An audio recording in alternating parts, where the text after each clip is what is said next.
सूर्य कोणत्या दिशेला उगवतो? पूर्वला उगवतो, हे उत्तर बरोबर आहे. प्रश्न आहे, आपल्याला आता एक फळ दाखवण्यात येईल, त्या फळाचे नाव काय आहे ते तुला सांगायचे आहे.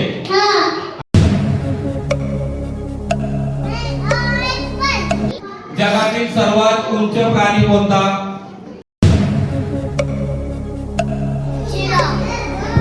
तुला एक चित्र दाखवले जाईल, तो कोणता प्राणी आहे ते तुला ओळखायचे आहे. दाखव. कोणता प्राणी आहे? डॉग. साखरेची चव कशी असते?